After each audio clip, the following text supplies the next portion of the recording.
Audrey Bourrelot, bonjour. Bonjour. Alors, c'est vrai que vous êtes un peu l'éminence grise, tout du moins pour le programme agricole, donc pour Emmanuel Macron. Je suis très heureux de vous accueillir donc ici pour mieux expliciter votre programme. Et puis, je pense que si Emmanuel Macron gagne l'élection dimanche soir, vous avez de fortes chances d'être conseillère agricole à l'Élysée. Alors, j'ai une première question à vous poser. Si effectivement Emmanuel Macron gagne l'élection, d'ici la moisson, quelle est la mesure que vous allez insuffler, impulser et qui va changer la vie des agriculteurs avant la moisson? Bonjour à tous. Je vais quand même préciser deux choses. Ce programme agricole, j'y ai fortement contribué, mais on l'a aussi construit avec 3000 agriculteurs, avec un certain nombre d'entre eux qui nous ont aidés. Et donc, vous allez le voir, il est en prise avec les réalités du terrain. Et les deux principaux sujets de préoccupation de nos agriculteurs, ce sont le prix et les normes. Et vous allez voir qu'on a essayé d'y répondre. Donc ça, je voudrais le préciser. Le changement de méthode, c'est aussi co-construire avec les gens de terrain. Sur ce que vous venez de dire, quelles seraient les mesures d'urgence? Il y en aura plusieurs. Déjà, je voudrais adresser un message de solidarité avec les agriculteurs qui sont frappés à la fois par le gel pour certaines régions, par la sécheresse pour d'autres.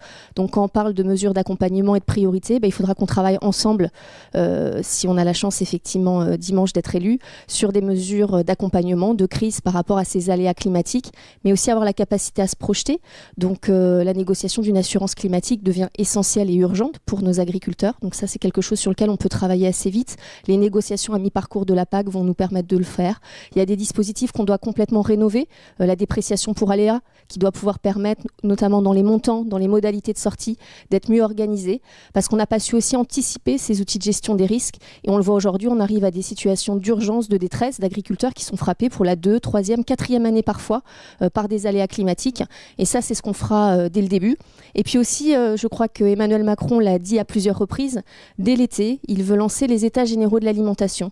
C'est un engagement politique très fort qu'il souhaite impulser, parce qu'on a besoin aujourd'hui de remettre l'agriculture et l'alimentation au cœur du projet France. On a besoin de réexpliquer notre problème principal, c'est le prix, la répartition de la valeur, sa création de valeur. Aujourd'hui, on a un tiers des agriculteurs qui gagnent moins de 350 € par mois, et dès l'été, c'est le signal qu'on enverra.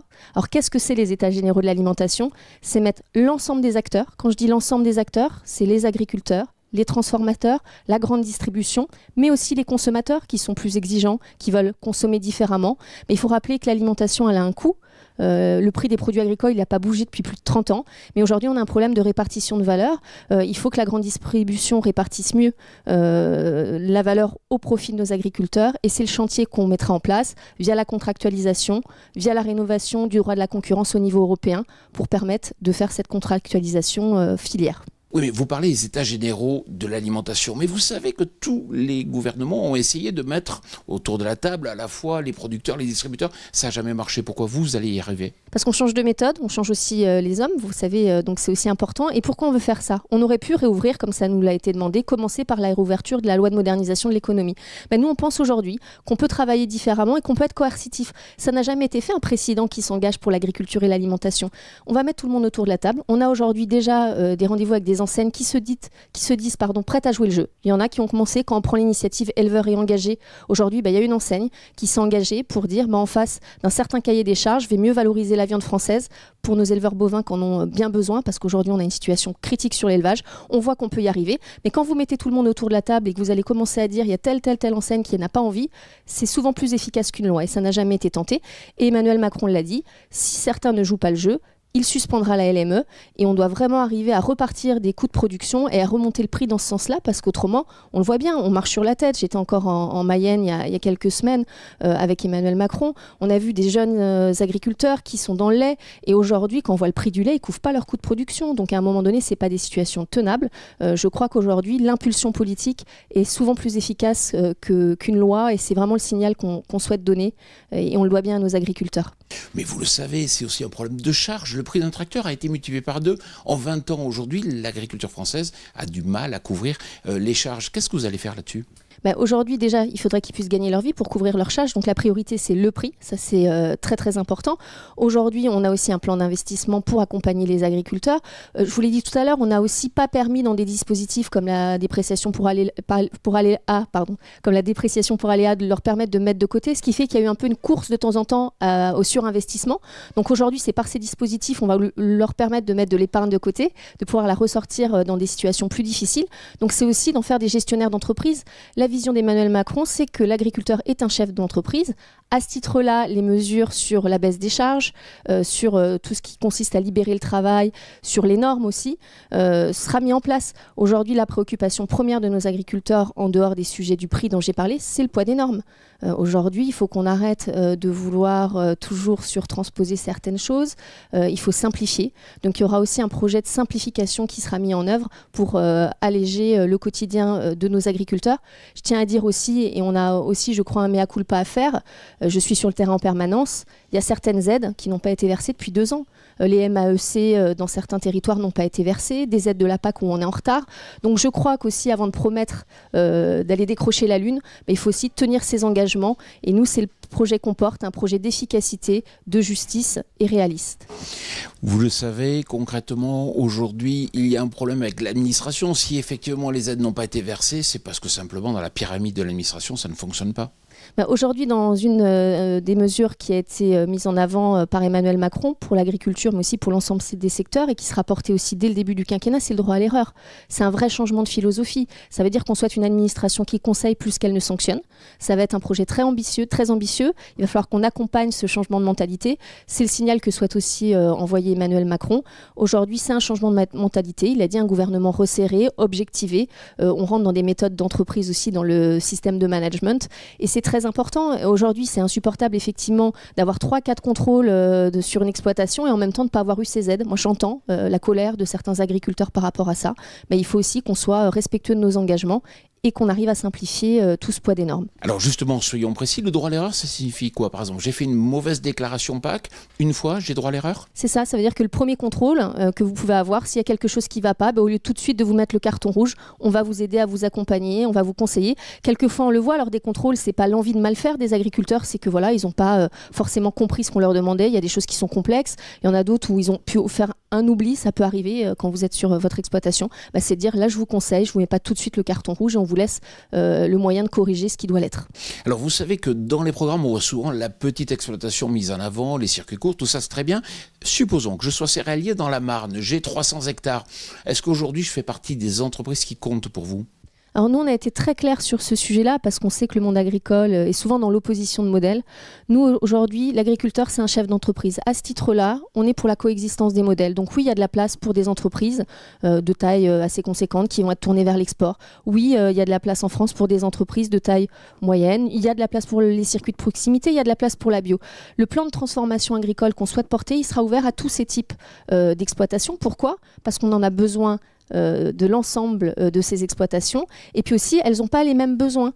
Aujourd'hui, si je prends l'exemple de la volaille et du porc, on a des bâtiments qui ont plus de 25 ans d'âge. Il y a 25 ans, on ne parlait pas de l'environnement, on ne parlait pas des conditions d'élevage. Il faut qu'avec le plan de transformation de 5 milliards d'euros sur 5 ans, c'est une multiplication par 4 des PCAEA, il faut qu'on aide certaines exploitations à se moderniser. Et dans le même temps, on a besoin sur les circuits de proximité d'aider à des petits outils de transformation, à inciter la vente directe. Le plan de transformation, il n'est pas dans l'opposition parce qu'on a besoin de toutes ces entreprises. Il est dans la coexistence et c'est vraiment ce qu'on souhaite porter. Alors vous savez qu'un des sujets qui fâche les agriculteurs, souvent, c'est la question des pesticides. Non pas qu'ils aiment les pesticides, mais simplement, ils ont besoin de temps pour muter, entre guillemets, d'une forme d'agriculture vers une autre. Vous vous dites, attention, on va les supprimer, mais progressivement. De façon précise, progressivement, ça veut dire quoi ? Là aussi, on est pragmatique et efficace. On ne va pas mentir aux agriculteurs. L'enjeu phytosanitaire est réel. Il va falloir aller vers cette transition écologique. C'est un point important de notre programme. Et comment on le fait ? On doit le faire avec efficacité et pragmatisme, c'est-à-dire dans le temps. Donc on s'est laissé, on n'a pas mis une échéance précise, mais on estime qu'en 10-15 ans, on peut arriver à cette transition écologique tous ensemble. Et comment on va la faire ? Il faut progressivement arrêter certains produits qui sont jugés nocifs déjà pour les agriculteurs eux-mêmes, qui sont les premiers utilisateurs, les premiers exposés, mais aussi pour les riverains, on le voit bien. Donc aujourd'hui, il n'y a pas de contestation possible sur l'enjeu de santé publique. Donc il faut accompagner cette transition. La seule chose, c'est de le faire de manière collégiale au niveau européen. Quand on dit une Europe qui protège, c'est aussi des États membres à armes égales. On ne peut pas aujourd'hui arrêter des molécules en France sans qu'elles soient aussi arrêtées en Espagne, en Italie, dans les autres pays européens. Donc c'est les mêmes règles du jeu pour tous. Et c'est surtout trouver des alternatives. Aujourd'hui, on ne peut pas mettre des filières dans des impasses techniques. Donc ça passera par de l'innovation, ça passera par des changements de pratiques culturelles. Et là, il y a plusieurs choses qui sont prévues dans notre programme. L'accompagnement à l'innovation agricole, on s'éclinera à un peu déserter le champ de la recherche agricole, il faut la remettre au cœur de ses priorités. L'accompagnement de PME innovantes qui ont des solutions, mais souvent d'aller déposer un brevet, c'est coûteux, donc il faut là aussi les aider à financer. Et enfin, l'échange de bonnes pratiques entre agriculteurs. J'ai eu le temps pendant la campagne d'aller visiter certaines associations de conservation des sols. Il y a beaucoup de choses qui sont en train de changer. Et bien là aussi, c'est comment entre agriculteurs, on échange et on accélère le transfert de bonnes pratiques. Vous avez fait un tour du salon de l'agriculture assez long avec Emmanuel Macron. Vous avez fait des arrêts dans chaque stand. Quelle relation vous avez avec la FNSEA ? La FNSEA fait partie du paysage agricole, au même titre que la Confédération paysanne, que le MODEF, que la coordination rurale. Donc aujourd'hui, nous, on est en campagne, on rencontre l'ensemble des acteurs agricoles. Au Salon de l'agriculture, on a dédié notre temps aux filières agricoles. Donc ça, c'était essentiel pour nous. Aujourd'hui, comme je vous l'ai dit, il faut sortir de cette opposition syndicale. Je crois qu'on n'a plus le temps vis-à-vis de nos agriculteurs de se poser ce genre de questions. Je vous l'ai montré dans le programme qu'on porte. C'est un programme de réconciliation qui est adapté à l'ensemble du paysage agricole français. Alors, vous êtes issu quelque part aussi du milieu agricole, puisque vous avez travaillé notamment donc, pour Vins et Sociétés. Vous êtes mis en congé à l'heure actuelle pour la campagne. Mais globalement, une des premières mesures peut-être pour le vin, Vins et Sociétés, c'était de communiquer différemment sur le vin. Et notamment, vous avez beaucoup souffert de la loi E20. Est-ce que vous allez la supprimer si vous venez à l'Élysée ? Aujourd'hui, la loi E20 elle a trouvé ses équilibres. Je crois que ça, c'est important de le rappeler pour le monde viticole. Il y a eu récemment des enjeux qui ont été faits. Et au-delà, je crois, de la viticulture, ce qui a besoin en France, c'est de porter une vision politique au sens large. Pas que pour la viticulture, pas que pour l'élevage. Et aujourd'hui, ce qu'on veut porter avec Emmanuel Macron, c'est remettre l'agriculture au centre du projet français, au centre de nos territoires. En réunion publique, vous ne pouvez pas imaginer la défiance qu'il y a entre les habitants d'un village et leurs agriculteurs. Il y a un manque de communication. Les uns ne savent pas ce qui est fait. Donc il faut aujourd'hui réouvrir les portes de nos exploitations agricoles, expliquer le métier. Aujourd'hui, on a un manque de reconnaissance totale des agriculteurs. Et je veux dire que ce soit pour les vignerons, que ce soit pour les arboriculteurs, pour les éleveurs, c'est le projet qu'on porte. C'est remettre de la fierté, de la reconnaissance et surtout leur permettre de vivre par le juste prix payé. C'est le cœur du message qu'on souhaite porter aujourd'hui. Vous êtes engagé assez récemment, bien entendu, dans le mouvement d'Emmanuel Macron, puisque lui-même est récent. Vous avez vécu le monde agricole, le monde viticole, donc de l'intérieur. Globalement, on a l'impression que les politiciens, peut-être vous l'avez ressenti auparavant, oublient facilement le poids économique de l'agriculture. Concrètement, ils oublient l'export, ils oublient le tissu économique sur le terrain, souvent privilégiant peut-être les lobbies écologistes notamment. Comment vous allez gérer cela différemment ? Comment vous allez prendre en compte le poids économique de l'agriculture ? Je crois que le projet qu'on porte montre que quand on veut investir 5 milliards d'euros sur 5 ans dans notre agriculture, c'est qu'on y croit, c'est un projet d'avenir, d'investissement. Le signal politique est très clairement dit. Je tiens d'ailleurs à dire qu'aujourd'hui, on est à quelques jours du second tour. Quand on entend le projet de Marine Le Pen, qui est juste la sortie de l'Europe, aucun agriculteur peut croire que c'est raisonnable. Si on veut continuer à exporter comme on le fait, si on veut que notre agriculture reste une chance pour la France, ben voilà, il faut valoriser à la fois son économie. Vous avez dit qu'aujourd'hui, il y a une opposition avec l'environnement. Moi, je crois qu'on peut aujourd'hui trouver des équilibres entre agriculture et environnement, que c'est essentiel. Nous, le projet qu'on porte, c'est croire en notre agriculture, investir, aider, on n'a pas eu le temps d'en parler, mais l'installation des jeunes, traiter du sujet du foncier agricole, qui sera un enjeu essentiel sur la transmission, sur aussi le sujet de l'accaparement des terres, où il faut qu'on sanctuarise les terres agricoles. Voilà, je crois que dans le projet qu'on porte, il y a toutes les composantes pour montrer qu'on est convaincu que c'est un atout économique majeur, que ça soit l'agriculture, l'agroalimentaire, et qu'on souhaite vraiment le préserver et le développer. C'est de l'ancrage territorial, c'est de l'emploi. Moi, j'étais dans le Cantal il y a quelques semaines. On enlève l'élevage dans le Cantal. Il y a certains territoires où il n'y a plus de vie, c'est l'entretien des paysages, c'est de l'économie, c'est de la ressource. Il faut redonner cette fierté et l'expliquer, parce que je crois que moi aujourd'hui, il y a un besoin d'expliquer à nos citoyens qu'ils doivent être fiers de leurs agriculteurs. Audrey Bourlot, merci beaucoup. Merci.